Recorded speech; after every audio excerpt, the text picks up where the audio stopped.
sommes là pour toi. Nous sommes venus dans ta présence, chercher ta face. Et nous croyons que nous allons te rencontrer en ces moments, Seigneur. Ta parole ne dit-elle pas, vous me chercherez et je me laisserai trouver par vous. Seigneur, nous sommes venus dans ta présence, dans ces salons d'affectation, pour que tu affectes nos vies. Pour que tu affectes, Seigneur, nos vies. Pour que tu nous bénisses, oh Adonai. De gloire en gloire, Seigneur, emmène-nous dans tes profondeurs, Seigneur. De gloire en gloire, amène-nous, nous et ceux qui nous suivent, Seigneur. Nous voulons ensemble, Père éternel, te célébrer. Nous voulons t'adorer. Alléluia. Alléluia, Jésus. De gloire en gloire. Yes. De gloire en gloire, tu m'emmènes. Jésus.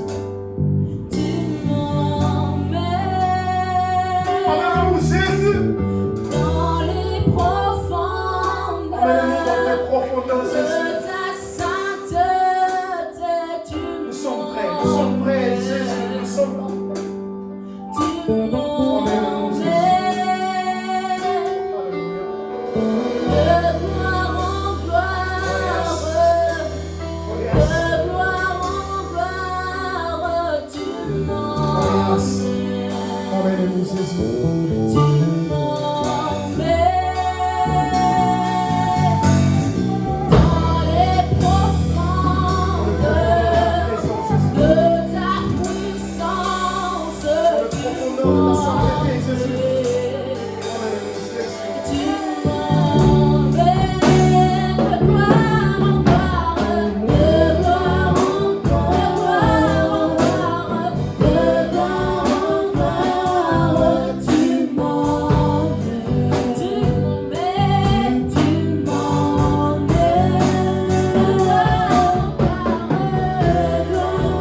Seigneur, affecte-nous, Seigneur.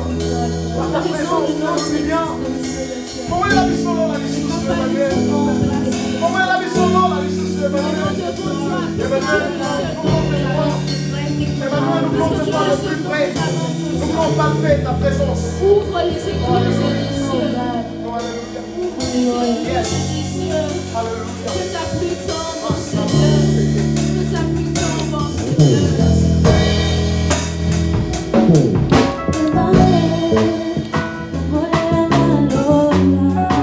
Oh, yes.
I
Dieu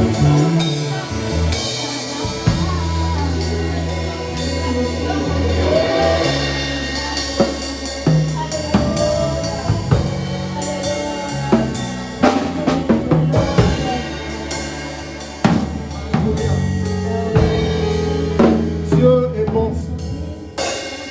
Dieu est bon. Alléluia. Il est le Dieu qui nous fait du bien. Seigneur, nous bénissons ton nom parce que tu es bon. Tu es bon parce que ce n'est pas parce que nous le disons. Tu es bon pas parce que nous le savons. Tu es bon, Seigneur, parce que c'est ta nature. Ta nature est la bonté. Tu es un Dieu bon de par ton existence. Nous bénissons ton nom parce que c'est ton que tu nous as donné. Nous avions voulu répondre non seulement nos cœurs, comme pour t'offrir un sacrifice de bonne odeur, mais aussi nous voulons t'offrir nos cœurs vides afin que tu les remplisses. Maintenant, Seigneur, nous voulons écouter ta parole. Nous voulons que tu nous parles. Nous voulons que tu nous affectes. Nous sommes venus dans une soirée d'affectation. Seigneur, affecte celui ou celle qui nous suit par les médias. Est-ce que tu affectes sa vie de maintenant? Adonai, parle à nos cœurs. Nous célébrons ton nom et nous te bénissons. Est-ce que quelqu'un peut acclamer le Seigneur? Est-ce qu'on peut acclamer le Seigneur? J'aimerais qu'on acclame en faisant du bruit. Il est le Dieu tout-puissant. Adonai, le Dieu qui nous suffit. Adonai, le roi de gloire. Emmanuel, le Dieu qui vit à jamais. Nous te célébrons, roi de gloire. Alléluia. Bienvenue, bien-aimés, dans cette soirée d'affectation. Nous l'avions dit, excusez-moi, que ça serait une soirée d'affectation. Dieu va affecter, et il est en train d'affecter plusieurs vies. Je peux les sentir. Quand on répand nos cœurs devant lui, il est comble, il est rempli. Et ce soir, il a rempli. La Bible dit qu'il est bon, qu'il est doux pour de bien-aimés de demeurer ensemble. J'aime ce que fait Dieu là-bas. La Bible dit car c'est là où Dieu fait deux choses extraordinaires. La première des choses qu'il fait, la Bible dit c'est là où il répand les bénédictions et il donne la vie. Tu ne peux qu'avoir de bénédictions dans la présence de Dieu et que tu ne peux qu'avoir la vie dans la présence de Dieu.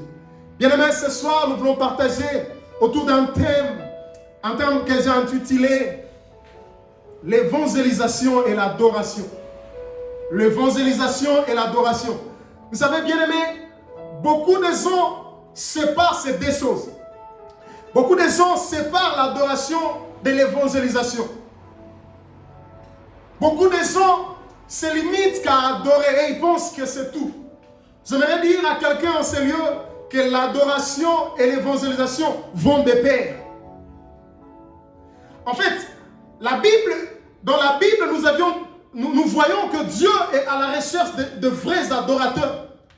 Mais Dieu ne se limite pas à chercher seulement de vrais adorateurs. Mais dans la Bible, j'ai aussi lu et j'ai vu que Dieu est aussi à la recherche des annonciateurs, de prédicateurs.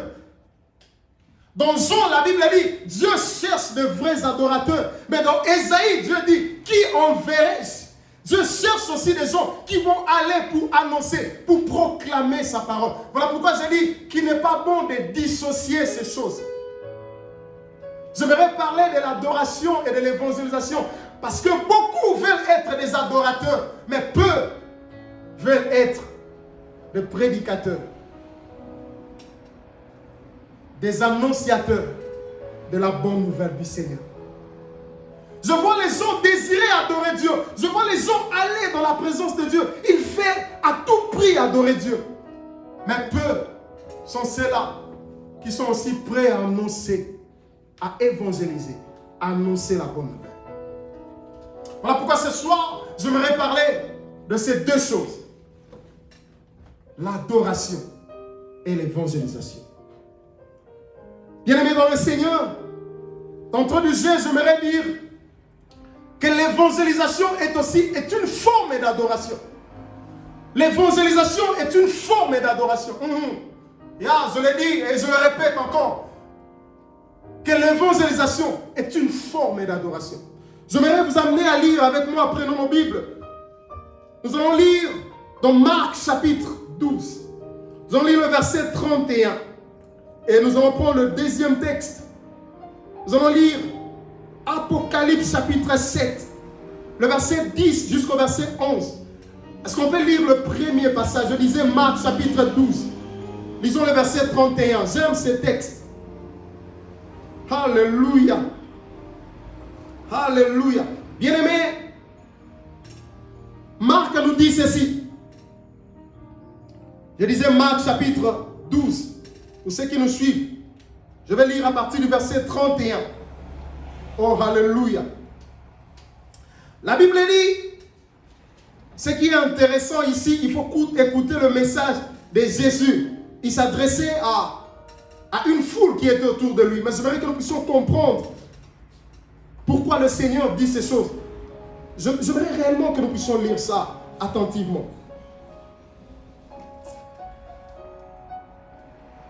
La Bible dit, je commence à partir du verset 30. Tu dois aimer le Seigneur de ton cœur, de tout ton cœur, de toute ton âme, de toute ton intelligence et de toute ta force. Je le dis encore. Tu dois aimer le Seigneur, ton Dieu, de tout ton cœur, de toute ton âme et de toute ton intelligence. Et j'aime la deuxième partie, il dit, et voici les seconds commandements. Tu dois aimer ton prochain comme toi-même. Bien-aimé, ici, Jésus parle des commandements. Il parle des commandements et il dit, tu dois aimer. En fait, il nous oblige à aimer. Il dit, tu dois aimer Dieu de tout ton cœur, de toute ton âme et de toute ton intelligence. Et il dit encore, voici les seconds, tu dois aimer Dieu. Mais tu vas aussi aimer ton prochain comme toi-même. Mais pourquoi Christ parle-t-il d'aimer? En fait, j'aimerais que nous puissions définir un peu ce que c'est l'adoration et nous allons comprendre pourquoi le Seigneur parle d'aimer. L'adoration, bien aimée, est définie par le Saint comme un acte de soumission. Un acte de soumission. Les autres définissent l'adoration comme un acte de contemplation mystique. Des contemplations mystiques. Et d'autres définissent l'adoration comme une prière invocatoire. Une prière où on invoque Dieu. Mais j'aimerais que vous puissiez comprendre. Dans la Bible, quand on parle de l'adoration est due et rendue à Dieu et à lui seul. On ne peut qu'adorer Dieu et lui seul. L'adoration est réservée que pour lui, pas pour quelqu'un d'autre. Voilà pourquoi si vous lisez les évangiles, j'aime ce que Matthieu et Luc disent. Dans Matthieu 4 ou dans Luc 4, la Bible dit le diable est venu pour tenter le Seigneur. Il lui a proposé toutes choses. Il lui a proposé toute la gloire de la terre. Et à la fin, il lui oblige de l'adorer. Il dit, si tu te prosternes devant moi, je te donnerai tout. Mais j'aime ce que Christ dit. Il dit, n'as-tu pas lu dans les Écritures? Il est écrit, tu adoreras le Seigneur ton Dieu que lui seul. Oh, j'aimerais dire à quelqu'un que l'adoration est réservée à Dieu et à lui seul. En fait, quand on adore Dieu, on lui témoigne son amour. Voilà pourquoi moi, j'aimerais vous proposer une autre définition de l'adoration. L'adoration, bien-aimée, c'est un amour passionné. Passionné pour Dieu. L'adoration, c'est quand on exprime son amour. Un amour passionné. Un amour désintéressé pour Dieu. Voilà pourquoi Jésus en fait comme un commandement. Il dit, tu aimeras ton Dieu de tout ton cœur. Bien-aimé, on doit arriver à aimer Dieu avec son cœur, avec son âme tout entière et avec son intelligence. Mais puisque je parlais de l'adoration et de l'évangélisation, il dit, ne nous limitons pas seulement à aimer Dieu, mais nous devons aussi aimer nos prochains. Et quand on commence à aimer son prochain, c'est là aussi commence l'évangélisation. Quand on commence à aimer son prochain, quand on commence à s'intéresser au prochain, c'est là, c'est un premier pas vers l'évangélisation. Car on ne peut pas évangéliser celui qu'on n'aime pas. On ne peut pas évangéliser, on ne peut pas annoncer la bonne nouvelle à quelqu'un qu'on n'aime pas. Bien-aimés dans le Seigneur, j'aimerais que vous puissiez comprendre avec moi que l'adoration, j'aime cette définition, c'est un amour passionné, un amour désintéressé vers celui que l'on aime. Quand on adore Dieu, on se prosterne. Quand on adore Dieu, on vient, on se prosterne devant lui. Mais quand on se prosterne, ce n'est pas encore l'adoration. Beaucoup pensent que quand ils vont dans la présence de Dieu, ils se prosternent. Ils pensent que là, c'est là adorer Dieu. Non. Je voudrais vous amener à cette deuxième lecture. Je vous ai proposé ça. Apocalypse chapitre 7. Apocalypse chapitre 7, verset 10 à 11. Alléluia. My God. Apocalypse chapitre 11. Chapitre 7, excusez-moi, je disais 7. Nous allons lire, j'aimerais qu'on puisse commencer à partir du verset 10. Bien-aimé, la Bible dit ceci. Alléluia. J'ai la version Semeur. La Bible nous dit, je commence à partir du verset 9. Après cela, je regardais encore et j'ai vu une foule nombreuse de gens que personne ne pouvait compter. C'était des gens de toutes les nations, de toutes tribus, de tout peuple et de toutes langues. Ils se tenaient devant le trône et devant l'agneau, vêtus de robes blanches et avec des palmes à la main. Verset 10. Ils criaient avec force, le salut vient de notre Dieu qui siège sur le trône et de l'agneau. Verset 11. Tous les anges se tenaient autour du trône, des anciens et des 4 êtres vivants. Ils se jetèrent le visage contre terre. Dans notre version, on dit ils se prosternèrent devant le trône et ils adorèrent Dieu. Ils se prosternèrent et ils adorèrent Dieu. Bien-aimé, Jean nous dit ce qu'il a vu dans la vision. Il a vu les gens de toutes les nations. Il a vu les gens de toutes les nations, de toutes langues. De tout le coin du monde. S'est rassemblé avec la palme à la main. Ils célébraient, ils criaient, gloire soit rendue à l'agneau. La Bible dit, Jean a aussi vu les anges. Il a vu les 4 êtres vivants. La Bible dit, ils sont allés se prosterner devant Dieu. Mais ce que j'aimerais partager avec vous, écoutez, la Bible fait le distinguo entre prosterner. La Bible dit, ils se sont prosternés. Et la deuxième des choses, et ils adoraient. Qu'est-ce que cela veut dire? Cela veut dire que se prosterner, bien aimé, ce n'est pas encore l'adoration. Beaucoup pensent que quand ils vont devant Dieu, ils se prosternent. Ils pensent qu'ils adorent Dieu. Non, quand tu te prosternes, tu n'as pas encore commencé à adorer Dieu. L'adoration commence avec un amour passionné. Est-ce que tu aimes? Là où commence l'amour, là où commence l'adoration. Voilà pourquoi l'adoration, je voudrais dire que l'adoration ne sont pas des paroles que l'on dit dans la présence de Dieu. L'adoration, mon ami, ce ne sont pas de belles paroles que l'on prononce devant la présence de Dieu. Mais l'adoration, c'est toute une vie. C'est la vie de l'adorateur qui compte pour Dieu. Bien aimé, la première fois où le mot adoration est utilisé dans la Bible, vous allez le voir avec vous. Je suis dans le livre de Genèse. Nous allons le lire rapidement. Genèse chapitre 22.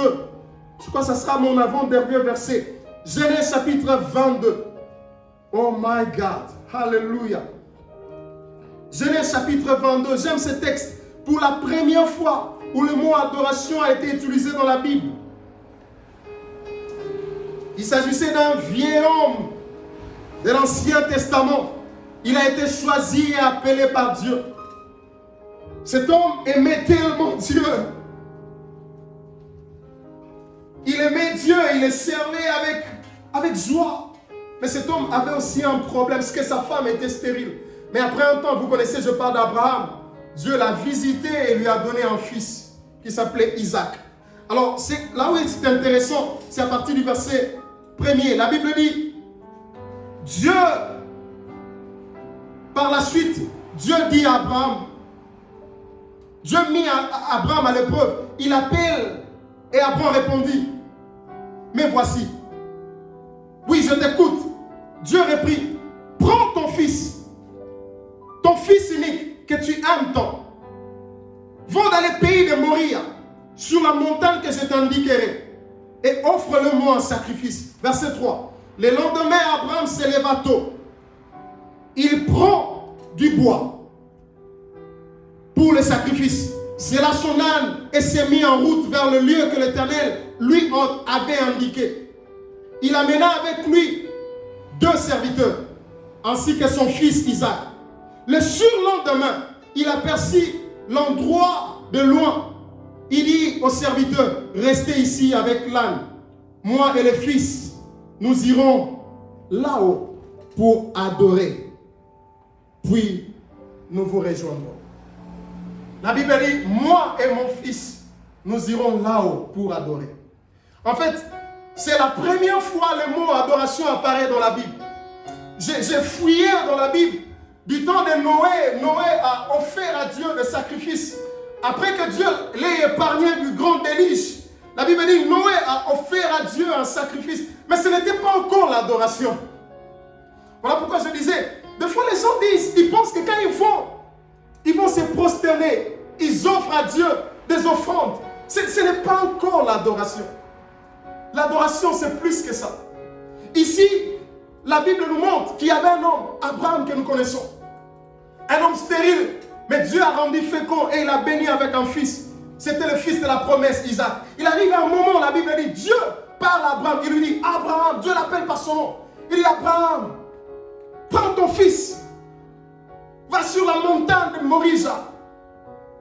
Là, offre-moi ton fils, ton unique, que tu aimes tant. Écoute, je trouve des choses bizarres ici. Dieu parle du fils unique. Mais je me pose la question. Est-ce qu'Isaac était-il le fils unique? À ce temps ici, Abraham avait déjà Ismaël. Il avait Ismaël en premier. Et ensuite, il a eu Isaac. Mais pourquoi la Bible nous parle de fils unique? Mais la Bible précise, ce fils que tu aimes tant. Qu'est-ce qui se cache derrière ça? C'est que la Bible a voulu nous dire qu'entre les deux, ces 2 fils, le cœur d'Abraham était attaché à son fils, à son second. En fait, aux yeux des hommes était le second, mais aux yeux de Dieu c'était le premier. C'était celui-là que Dieu lui avait donné comme bénédiction. Et le cœur d'Abraham était attaché à ça. Il aimait tellement. Et Dieu, comme c'est un Dieu jaloux, il aime. Souvenez-vous, Jésus a dit au diable, tu adoreras le Seigneur que lui seul. Et je vous ai dit que l'adoration commençait avec l'amour. L'adoration, c'est un amour passionné. Dieu a remarqué qu'Abraham avait un amour passionné pour Isaac. Dieu a dit, il faut que je sépare ces choses. La Bible dit, il a voulu le mettre en épreuve et il appelle. Il voulait qu'Abraham lui témoigne à lui, Dieu, son seul et vrai amour. Alors, la Bible nous dit, Abraham s'est dépêché. Ce que j'aime encore dans ce passage, Abraham n'a pas pris beaucoup de temps pour obéir. La Bible nous dit, le lendemain, aussitôt il entend la voix de Dieu, aussitôt il se met à exécuter cette parole de Dieu. Voilà quelqu'un qui aime Dieu. Si c'était moi à la place d'Abraham, je prendrais le temps qu'il faut. Je prendrais le temps pour discuter avec Dieu. Non, pas cela, Seigneur, pas Isaac. Demande-moi Samuel, demande-moi plutôt Ismaël. Je te donnerai Ismaël, pas Isaac. Parce que Dieu avait vu que le cœur d'Abraham était attaché à Isaac. Dieu en fait voulait prendre toute l'adoration pour lui. Il voulait séparer le cœur d'Abraham de son fils qu'il aimait tant vers le Dieu qui est. Voilà pourquoi la Bible nous dit le lendemain, Abraham s'est exécuté. Il a pris ses 2 serviteurs et ils sont allés. Mais ils arrivent quelque part, la Bible nous dit, ils ont perçu la montagne sur laquelle le Seigneur voulait qu'ils offrent son fils en sacrifice. La Bible dit, Abraham dit à ses serviteurs, vous restez ici, et l'âne et vous restez ici. Moi et l'enfant, nous irons plus loin, vers le lieu indiqué par Dieu, pour l'adorer. En fait, c'est là pour la première fois, le mot adoration ou adorer apparaît. Et Abraham s'est exécuté. Ce que j'aime, la Bible dit le surlendemain. Le surlendemain, ils étaient là. En fait, Dieu a parlé aujourd'hui et 3 jours après, Abraham était déjà sur le lieu indiqué. Et là, il voulait offrir son fils. Les amis, L'adoration, c'est un amour passionné. Et Dieu a vu qu'Abraham était en train d'obéir. Il voulait se séparer de ceux qui l'aimaient tant. Vous savez la suite. Abraham nous a montré la vraie forme d'adoration. L'adoration, c'est aimer avec passion. Et quand on aime, on les manifeste par des paroles. C'est ainsi que les paroles viennent après. Quand on l'aime tellement, on est dans sa présence, on l'aime. C'est ainsi que de belles paroles peuvent sortir de nos bouches. Comme pour dire, Seigneur, tu es ceci, tu es bon, tu es merveilleux. Ça, ce ne sont que les manifestations de notre amour pour lui. Parce que j'aime avec Marc, Jésus a dit, tu aimeras Dieu et tu aimeras aussi ton prochain. Et la Bible dit, les deux commandements vont de pair. Si nous sommes prêts à aimer Dieu, nous ne devons pas seulement nous limiter à l'aimer lui seul, mais nous devons aussi aimer notre semblable. Et quand on commence à s'intéresser au semblable, je disais tantôt, c'est là commence aussi le premier pas vers l'évangélisation. Alors je définirai, c'est quoi l'évangélisation? L'évangélisation, c'est le fait d'annoncer et de proclamer la bonne nouvelle du Seigneur. Le fait d'annoncer, de proclamer. Quand on va vers son frère, vers son prochain qu'on aime, on va lui témoigner son amour. On se dit, moi je suis sauvé. Moi j'ai la vie éternelle. Je veux que toi aussi tu aies la vie éternelle. Ça c'est une forme d'amour. Moi j'irai au paradis, je serai avec Dieu au ciel. Mais je voudrais aussi voir mon frère être sauvé. Ça c'est une forme d'amour. Et quand on le fait, on fait un premier pas vers l'évangélisation. Bien-aimé, j'aimerais finir en disant, j'ai remarqué que les 24 êtres vieillards dans Apocalypse 7, non seulement ils se prosternaient, mais la Bible dit ils ont aussi dit. C'est-à-dire ils ont aussi agi. Et plus loin, la Bible dit ils ont pris leur couronne. Ils l'ont jeté sur le trône pour dire à l'agneau qui était sur le trône, c'est toi qui es digne. L'adoration, c'est quand on se débarrasse, on se dépouille de soi et on se rabaisse.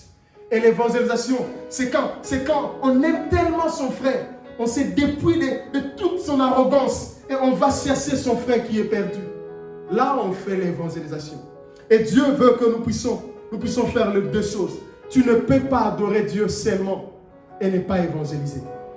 Tu ne peux pas te limiter seulement à adorer Dieu et ne peux pas évangéliser. Ce sera un amour incomplet. Car la Bible dit, les deux commandements vont de pair. Tu dois aimer Dieu et tu dois aimer aussi ton prochain.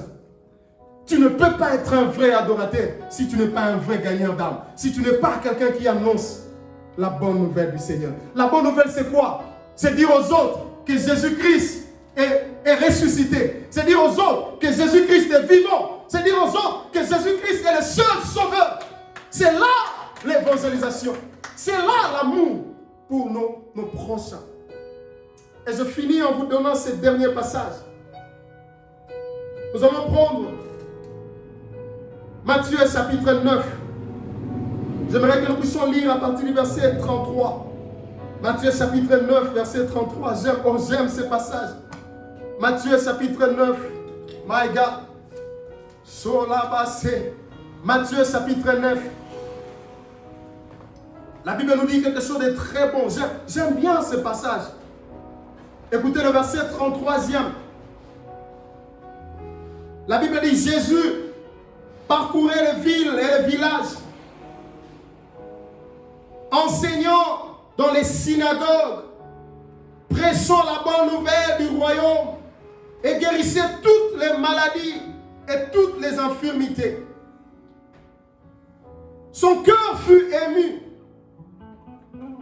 fut rempli de pitié pour les foules qu'il voyait, car ces gens étaient fatigués et découragés, comme un troupeau qui n'a pas de berger. Jésus, lui, il aimait tellement son Père. La Bible dit qu'il allait de ville en ville, de village en village. Il parcourait les villes à la recherche des gens qui étaient, la Bible dit, découragés, fatigués. La Bible dit qu'est-ce qu'il faisait en parcourant ces villes et villages? Il proclamait, annonçait la bonne nouvelle. Sagesse. Non seulement il aimait son Père, mais aussi il aimait les gens autour de lui. Il leur annonçait la bonne nouvelle. La Bible dit il guérissait les malades et il guérissait les infirmités. Voilà, quand on commence à aimer son prochain, on s'intéresse à son prochain, on lui annonce la bonne nouvelle. Jésus dit, il allait de ville en ville, annonçant la bonne nouvelle. J'aimerais dire à toi qui me suis, l'adoration, c'est aussi quand tu évangélises. Je disais donc au début de ma prédication que l'évangélisation est aussi une forme d'adoration. On peut adorer Dieu en évangélisant. Et j'aimerais dire à quelqu'un qui me suit que l'adoration est à la base de l'évangélisation. L'adoration est à la base de l'évangélisation. Est-ce que tu me comprends, mon ami? Si tu aimes Dieu, tu dois aimer aussi ton prochain. Faisons comme Jésus. La Bible dit qu'il était ému de compassion. Quand il regardait des foules autour de lui, il était ému de compassion, car il les voyait comme des brebis sans berger. Avions-nous aujourd'hui encore, dans ce siècle présent, des gens qui ont compassion d'âme autour d'eux? Mon bien-aimé, as-tu compassion de ton prochain qui est à côté de toi, qui lui n'a pas le Seigneur, qui lui ne connaît pas Dieu? Regarde autour de toi, là où tu travailles, il y a des homosexuels. Là où tu travailles, il y a des transgenres. Là où tu travailles, il y a des gens de toutes sortes. Là où tu habites, il y a des drogués autour de toi. Il y a des prostituées autour de toi. Ces gens ne connaissent pas le Seigneur. Et ils mourront si tu ne leur témoignes pas ton amour. Voilà pourquoi la Bible dit que Jésus était ému de compassion. Et il prêcha la bonne nouvelle. Je finis en disant ceci, ça me fait très mal dans le cœur. Je vois nos églises fournir tant d'efforts, nos pasteurs fournir tant d'efforts pour avoir de bels instruments, une très bonne chorale à l'église. Ils investissent l'argent pour une bonne adoration à l'église. Mais peu investissent de l'argent aussi pour l'évangélisation. Je le disais au début, tu ne peux pas être un vrai adorateur si tu n'es pas un bon prédicateur de la bonne nouvelle de Jésus. J'ai vu deux types de personnes que la Bible cherche. Dieu cherche de vrais adorateurs, mais il cherche aussi dans Ésaïe, il cherche qui envoyer pour annoncer la bonne nouvelle. Que Dieu bénisse celui qui aujourd'hui veut prendre la décision, non seulement d'aimer Dieu, mais d'aimer aussi son prochain. Voilà pourquoi moi j'ai décidé d'aimer Dieu et d'aimer mes prochains. Mon prochain qui est à côté de moi. Moi et mes amis, nous sommes décidés d'aller vers les autres, leur dire que Jésus les aime. Que Dieu bénisse cette parole et que Dieu te pousse non seulement à l'aimer, mais surtout et aussi à aimer ton prochain. Est-ce que je peux prier avec toi? J'aimerais que tu fermes tes yeux et que tu dises au Seigneur, fais de moi un vrai adorateur, mais surtout et encore fais de moi un vrai gagnant d'âme. J'aimerais témoigner ton amour, mon amour pour toi, mais aussi mon amour pour mon prochain, celui qui ne te connaît pas encore. J'aimerais être un vrai adorateur, mais aussi être un vrai gagnant d'âme. J'aimerais que quelqu'un prenne cette décision. J'aimerais entendre un pasteur, un homme d'église, investir l'argent et dans la chorale, dans la musique, mais aussi dans le programme d'évangélisation. Que Dieu bénisse sa parole.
prochain rendez-vous, en fait notre prochain rendez-vous aura lieu exactement dans 2 semaines. Nous allons encore nous retrouver ici. Nous vous invitons, venez nombreux, célébrer Jésus avec nous. Voici ce qu'a été notre soirée d'affectation. Dans l'adoration, Dieu se révèle. Dans l'adore, Dieu se manifeste. Je voudrais dire à quelqu'un qui est resté à la maison, bon rendez-vous avec nous pour le prochain samedi. Nous allons encore nous retrouver en ces lieux, adorer Dieu ensemble.